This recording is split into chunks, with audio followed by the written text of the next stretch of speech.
Кыргызстанда кыйноолор боюнча арыздардын 90% ички иштер органдарына карата жазылат. Тергөө жайларындагы кыйноолордун алдын алуу үчүн Ички иштер министрлигинин убактылуу тергөө абактарын видео көзөмөл орнотуу менен bunday кыйноо иш-чараларын алдын алуу боюнча көздөлгөн жабык жайлардагы учурдагы абал. Учурчактын бүгүнкү берүүсүндө ушул кыйноолорго каршы күрөш алдын алуу чараларын талкуулайбыз. Аны мен Дүйшөн Шаршембеков алып барам. Саламатсыздарбы?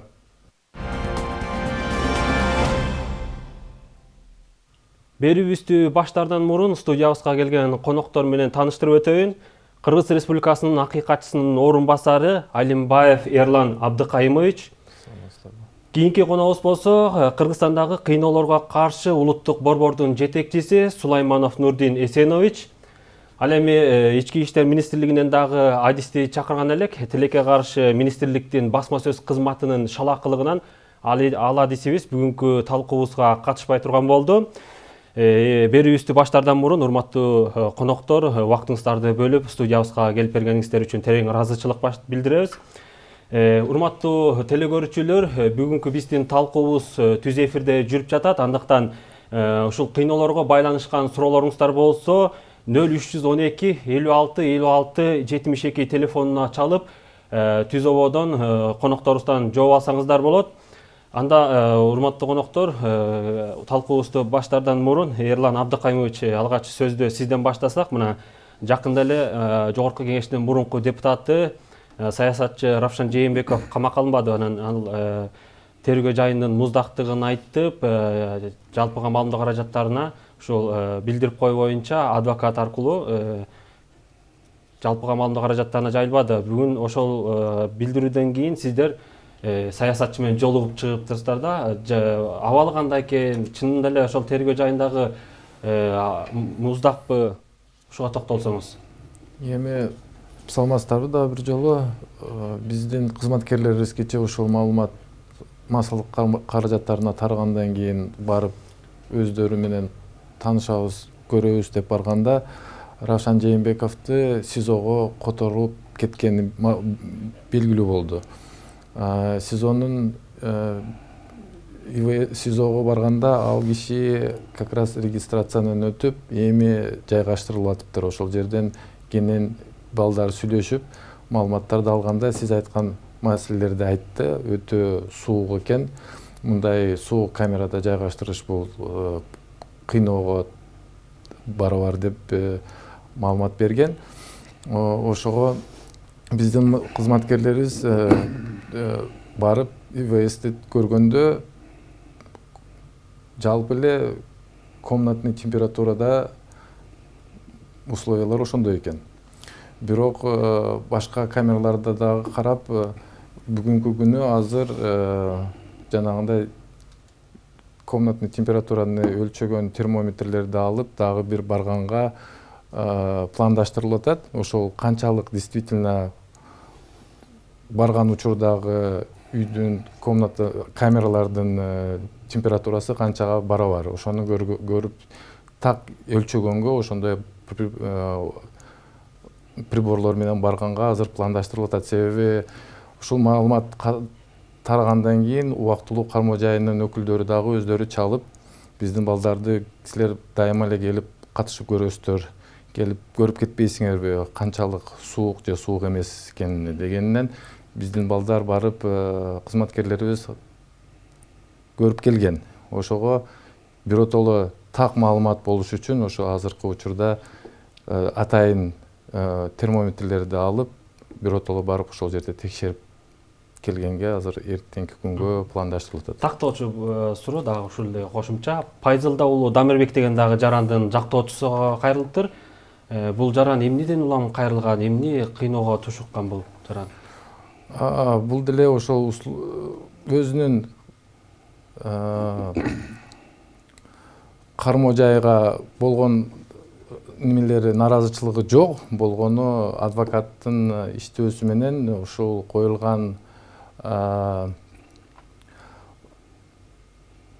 мера пресечениясы коюлган күнөөсүгө барабар эмес. Себеби жаңы мыйзамдар, кодекстер жылдын башына кирген мыйзамдардын негизинде буга коюлган күнөө менен камакка алуу мера пресечениясы алынбаш керек.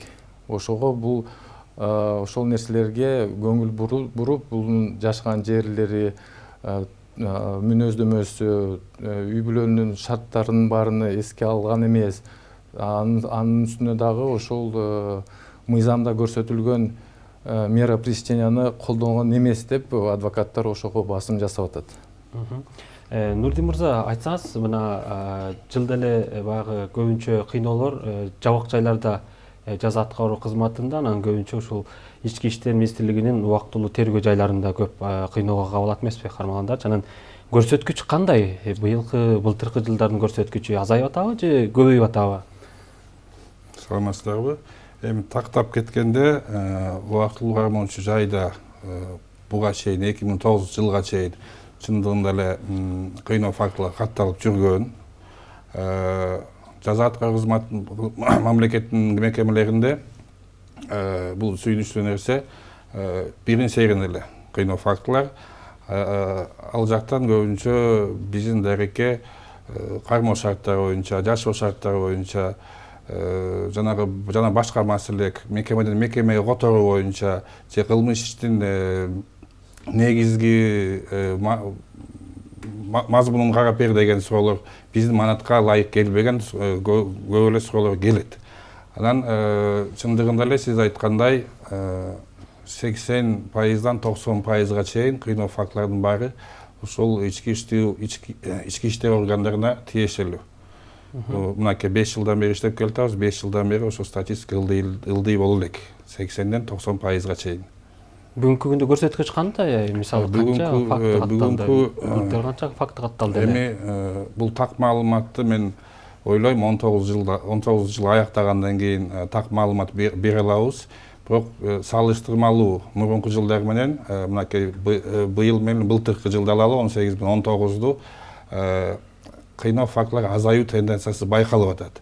Мисал келтирип берсем, былтыр 238 арыз түшкөн, жалпы саны анын ичинен 123 түздөн түз кыйноо фактылар боюнча. 52си бул катаал адамгерчиликсиз мамиле боюнча. Быйыл болсо 11 айдын статистикасын айтып кетейин. Ушу ноябрь менен чогуу айтканда 191 арыз түштү. Анын ичинен 66сы кыйноо фактылар боюнча жана 50гө жетпеген ушул катаал мамиле боюнча. Демек, азаюу тенденциясы байкалып атат. Эрлан мырза, быйыл сиздерге ушул кайрылгандардын, ушул кыйноого кабылгандаргачы кандай мониторинг жүргүзүп көрдүңүздөр? Сиздерде канча жаран кайрылды? Ушул жакындар эми кайрылат да баягы жактоочулар аркылуучу акыйкат издеп. Жалпысынан бизде деле ушул кыйноого жараша карата арыздардын саны азайып атат. Былтыркы жылга салыштырмалуу былтыр жалпысынан 60 арыз түшкөн болсо, быйылкы азыркы күндүн эсебинен 20 арыз катталып атат. Демек бизде деле ушунун көрсөткүчү азайып атат дегенди билдирет. Бирок бизге жалпысынан түшкөн арыздардын деле 60-70% көбүнчө ушул күч органдарынын үстүнөн жана сот органдарынын үстүнөн деп түшөт. Демек ушул органдарда көбүнчө адам укуктары бузулуп жатат дегенди билдирет. Нурдин мырза, мен жана башта айтпадымбы, ИИМдин убактылуу тергөө абактарынын видео көзөмөлдөштүрүү демилгеси мындан ИИМ өзү баштаган эле. Бүгүн ички иштер министринин кызматкери же адиси келсе биз өзүнө деле берет элек. Бирок сиздер баягы жабык жайларга кирип, ошол кармалган адамдардын түздөн түз кабар алып жатпайсыздарбы? Ошондо байкадыңыздарбы ушул өлкө боюнча ушул жүрөттө деле канча ушул жабык жайлардын ушул видео көзөмөлгү орнотулган? Ошол эле жанагы сурак бөлмөлөрүндө ушундай видео көзөмөл аркылуу жүргүзүп, баарын автоматташтырабыз деген да? Эми бул өзүңүздөр билгендей эл аралык донорлордун проектisi алкагында иш жүргүзүлмөк. Менин билишимче, ошо республика боюнча 4 убактылуу кармоочу жайга ушундай ички иштер бөлүмдөргө ушундай 4 пилотный проект жүргүзмөк. Анан биз ушу ачылышына катышканбыз. Ушу Бишкек шаарынын Свердлов районуна орнотулган 3 ушундай дуалы айнек бөлмө. Ал кандай иштеп атканын, азыр канчалык ушул кыйноо жоюуга таасир тийгизип атканын азыр так айта албайбыз. Ошол эле мен жана айтып кеткендей, жылдын аягы менен ушу Бишкектеги жайгашкан 4 ички иштер бөлүмдөрүнүн статистикасын байкап, ошо менен биз жыйынтык чыгарып, ошону так маалымат бере алабыз. Эми буга чейин мындай мен деле ойлобойм, эми тескин түрдө кыйноо азайып келет ушу айнек комната болгондуктан депчи. Анткени милиция кызматкерлери ким көзөмөл кылып атыптыр. Кабинетине алып кирип кетеби же убактылуу кармоочу жайга алып кирип кетеби, аны азайта албайбыз. Ошо жылдын аягында жыйынтык чыгарганга аракет кылабыз. Кыйноолордун алдын алуу боюнча Эрлан мырза кандай мындай жылыштарды байкадык? Бүгүн кандай кемчиликтер бар? Ушул акыйкатчы аппаратыга мониторинг жүргүзөт эмессиздерби? Биз эми ушул мониторингти ушул улуттук борбордун катышуусу менен, прокуратура органдарынын өкүлдөрү менен катышуусу менен дайыма эле ушундай мониторингтерди өткөрөбүз. Бирок аныкталган фактылар азайып атат.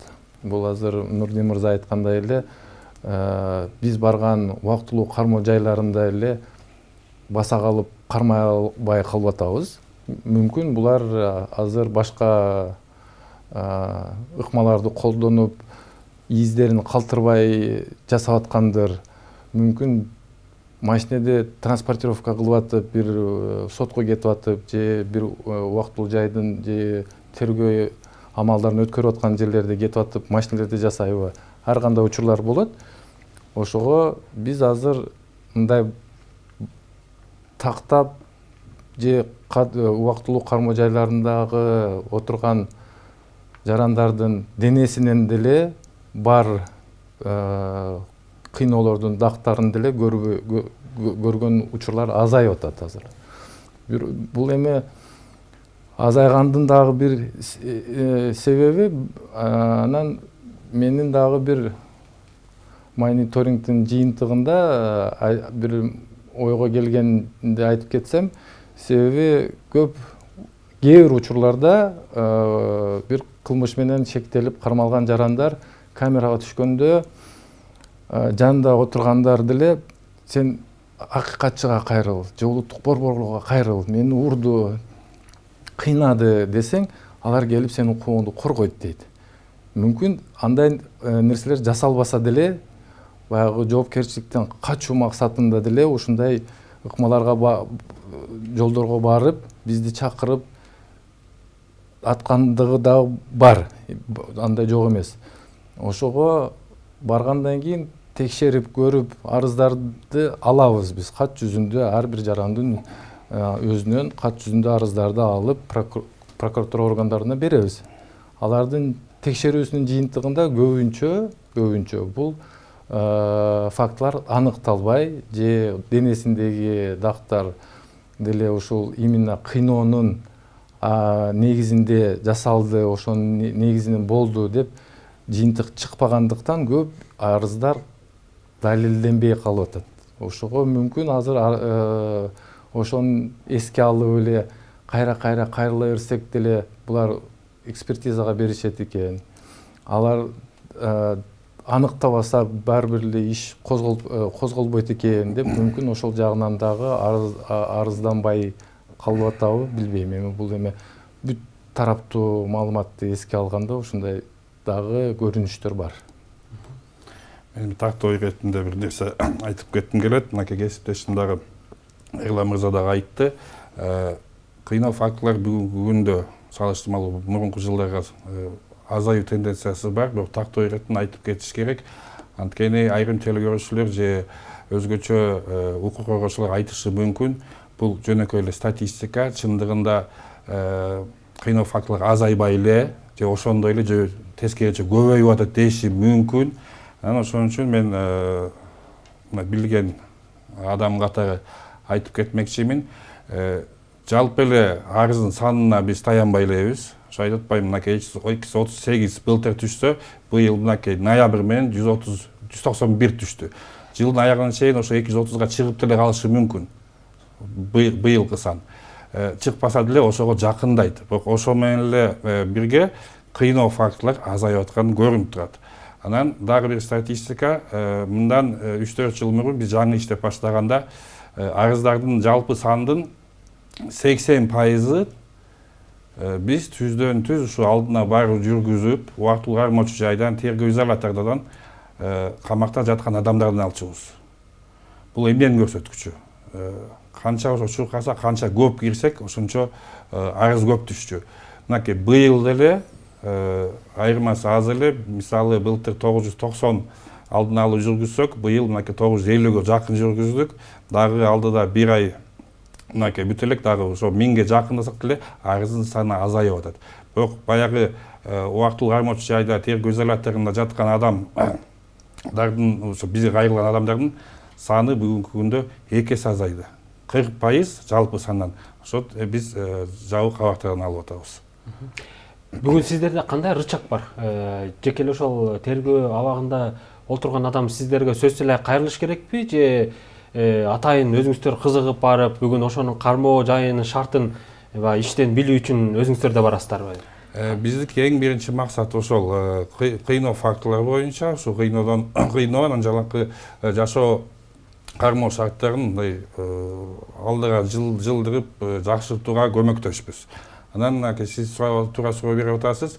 Биз сөзсүз эле мындай бизге официалдуу расмий түрдө арыз күтпөйбүз. Эгерде кандай бир сигнал келсе, телефон аркылуу, аноним звонок болсо деле, социалдык тармактарда, массалык маалымат каражаттарда кандай бир маалымат чыгып калса, биз дароо эле 1 сутканын ичинде барып ошол мониторинг жүргүзгөнгө аракет кылабыз. Эрлан Абдыкайымович, айтсаңыз, жана сиз айтпадыңызбы, ушинтип мониторинг кылып, арыздарды караганга аракет кылабыз депчи. Мына быйылкы жылы, өткөн жылда албай эле коелу, быйылкы жылы ошол жазган арыздардын негизинде канча ишти мындай сотко чейин өткөрүп, ошолорду мындай көзөмөлдөп, мындай кылмыш жоопкерчилигине дейбизби, же укуктук негизде мындай жоопкерчиликке тартуу жагына көмөк көрсөтүп алдыңыздар. Ошо 20 арыздын ичинен 16сы боюнча арыздар каттоого алынып, тергөө амалдары жүрүп атат. Бирок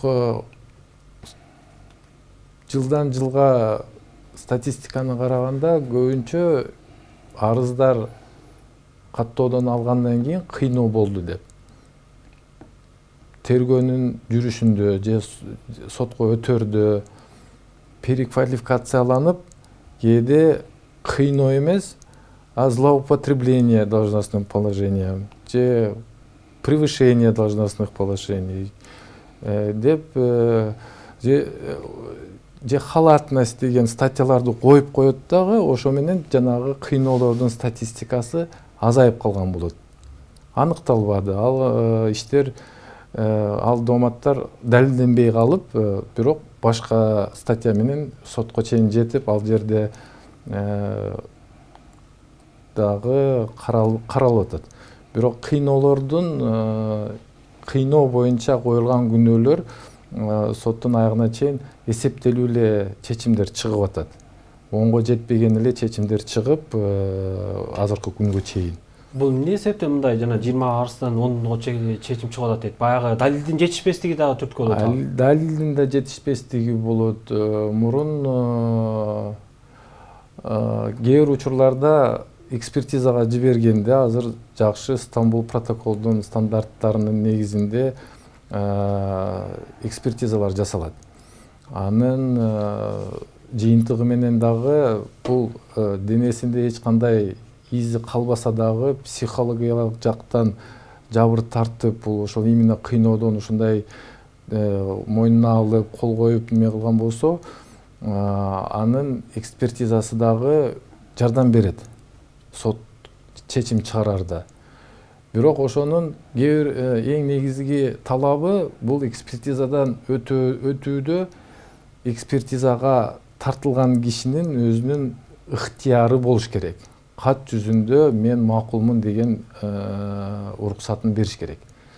анда уруксатсыз эч кандай эл аралык стандарттар боюнча эч кандай экспертиза же немени өткөрсө болбойт. Азыркы күндө эми ошондой дагы учурлар болуп атат. Башында арызданып келген, арыз менен кайрылган жарандар экспертиза дайындалып анан болор учурда мен өтпөйм деп каршы отказ берип каршылыгын көрсөткөндөн кийин тигилер экспертизасын өткөрө албайт, далилине чогулта албайт, ошондон дагы арыз каралбай калып, далилденбей калган учурлар болот. Мен учурдан пайдаланып телекөрүүчүлөрдүн эсине сала кетейин, урматтуу телекөрүүчүлөр, биз Түз ободо ошо кыйноолорго каршы күрөш жана алдын алуу боюнча маселени талкуулап жатабыз.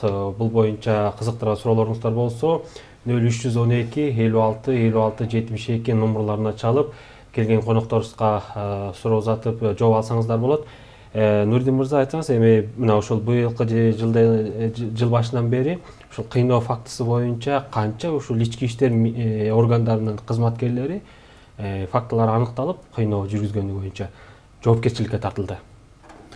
Эми быйылкы бизге түшкөн арыздар боюнча канча кызматкер тартылды деп айтыш кыйын, анткени деген өзүңүздөр билгендей, мынакей Эрлан мырза да айтып кетти, бул өтө мындай кандай кылмыш, далили жок, далил табыш кыйын, латентный деп коет муну.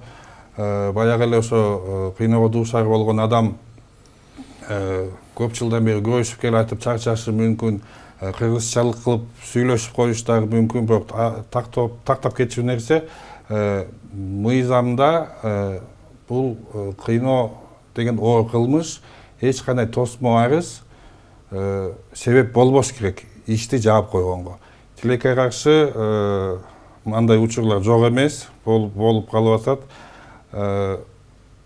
Мынакей жаңы жаза процессуалдык кодекстер, жаза кодекстери күчүнө киргенден кийин билесиңер, азыр кылмыштардын баары жанакы бирди креестирге кирет. Ошон үчүн кичине азыр мурункудай 2 ай же 10 күн деген мөөнөттөр дагы жок. Кичине ошол кандай таасир көрсөтүп кандай анализ кылыш керек.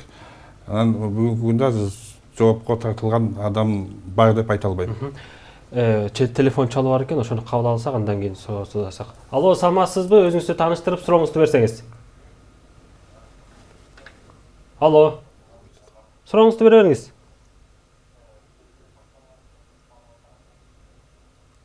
Биз сизди угуп атабыз, урматтуу телекөрүүчү. Сурооңузду берсеңиз. Алло. Угуп атабыз. Өзүңүздү тааныштырып коесузбу? Саламатсызбы? Мен Бишкек шаарынан чалып атам. Нурдин мырзага суроо берейин дедим эле. Азыр айтып атат да, бул эч кандай кылмыш эме, кыйноо жок депчи түрмөлөрдө. Мен кечээ эле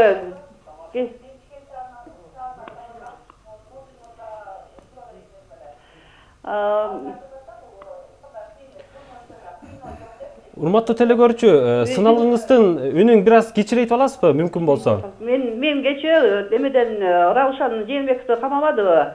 Ошол айтты да, тиги УКМКнын адамдарды кармоочу жайында ит өлчүдөй суу экен депчи, бул кыйноомой эмне болот?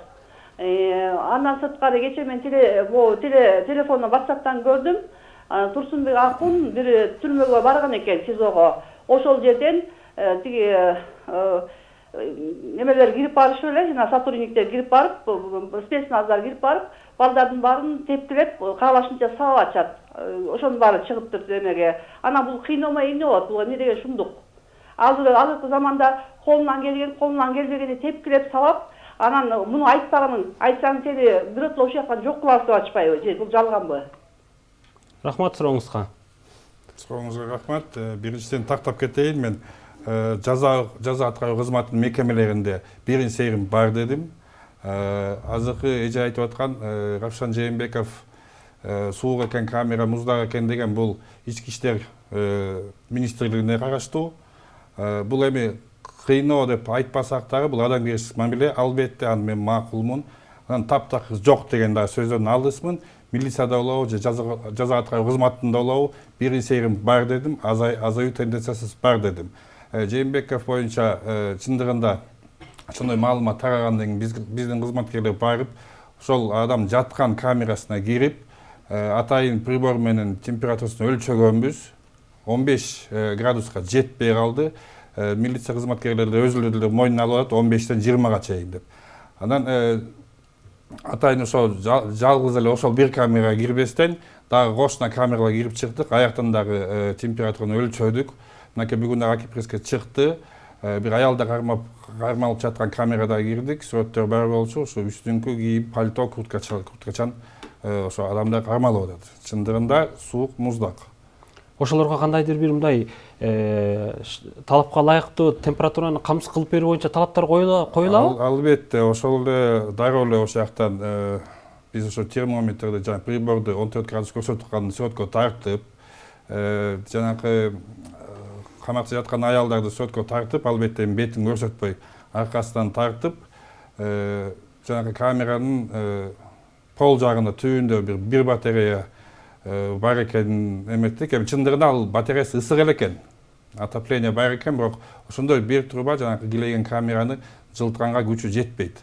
Ошону эметтик, анан тиешелүү акт түздүк, прокуратура органдарына кетиребиз.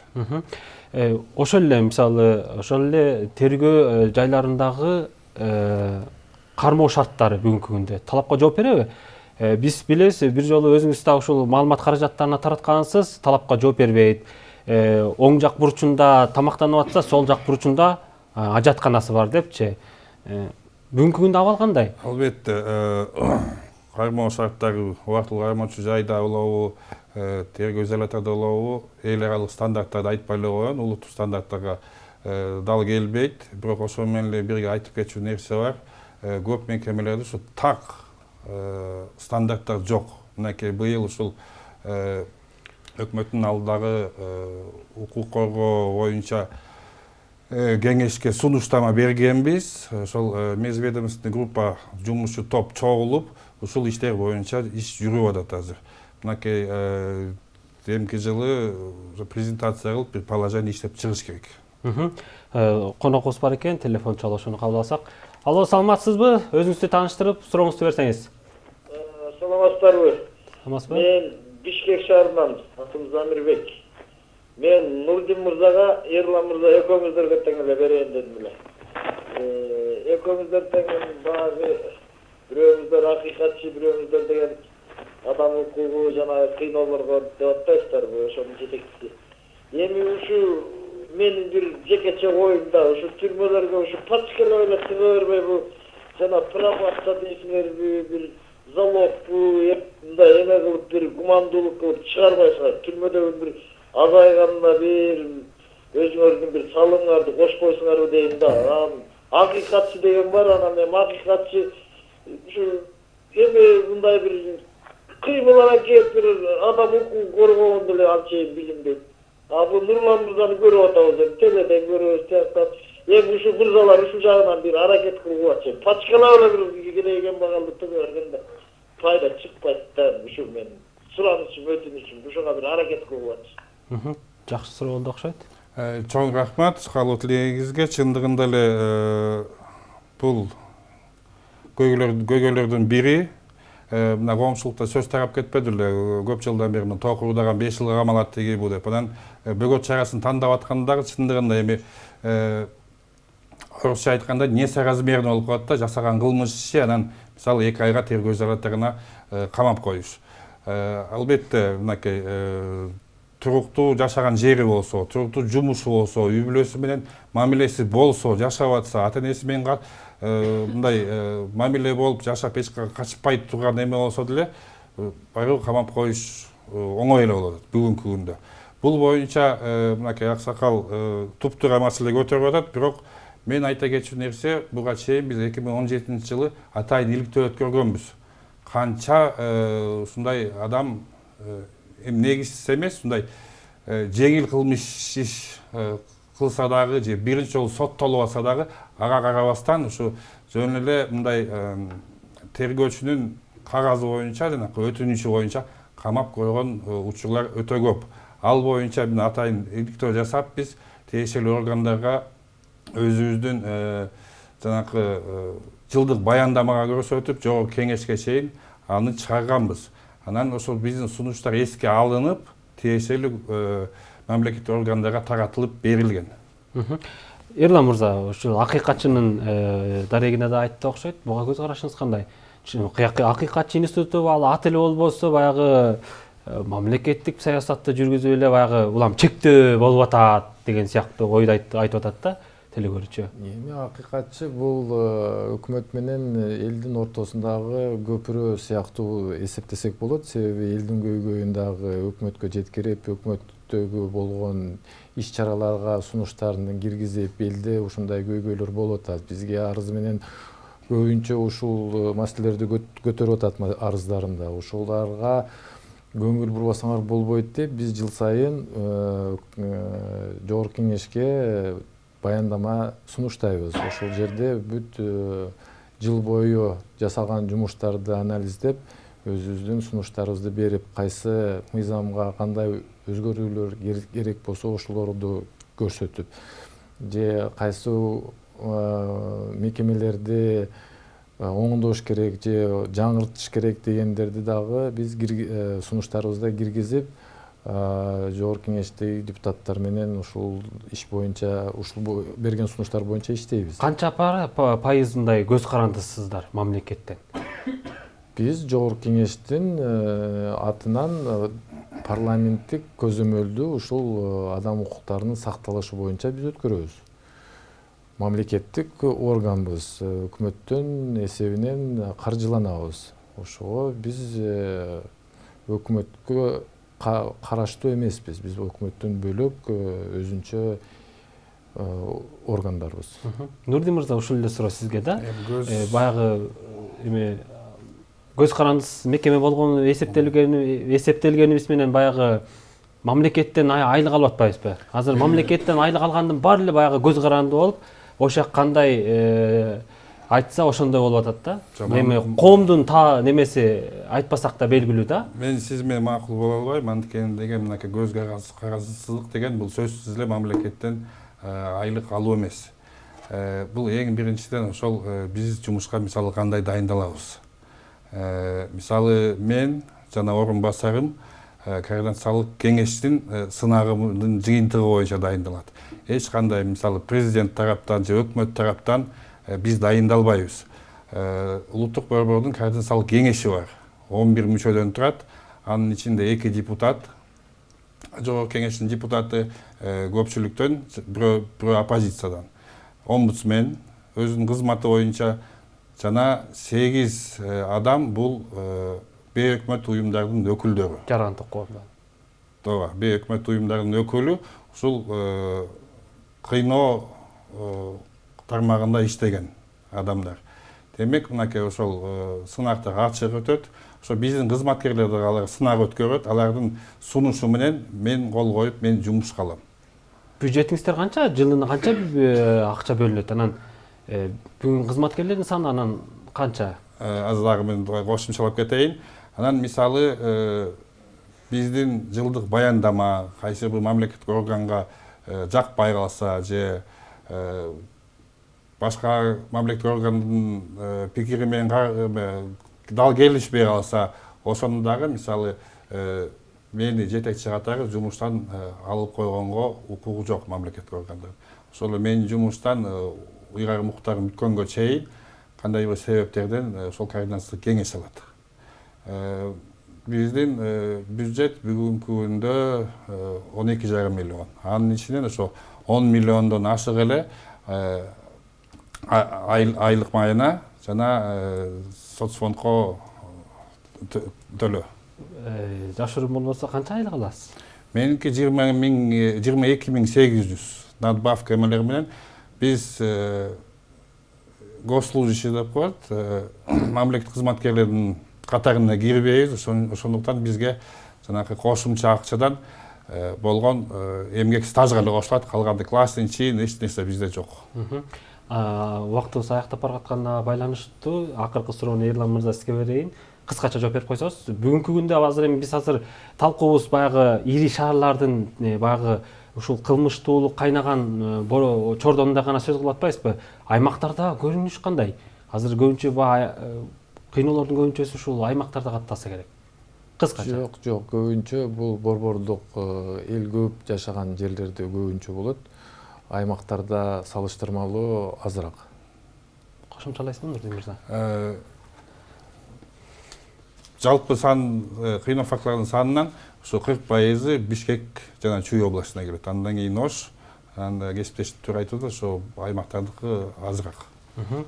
Урматтуу кадырман коноктор, студиябызга келип бергениңиздер үчүн терең ыраазычылык билдиребиз. Ал эми урматтуу телекөрүүчүлөр, биз бүгүн кыйноолордо каршы күрөш жана алдын алуу боюнча маселени талкууладык. Кийинки эфирден жолугушканча саламатта калыңыздар.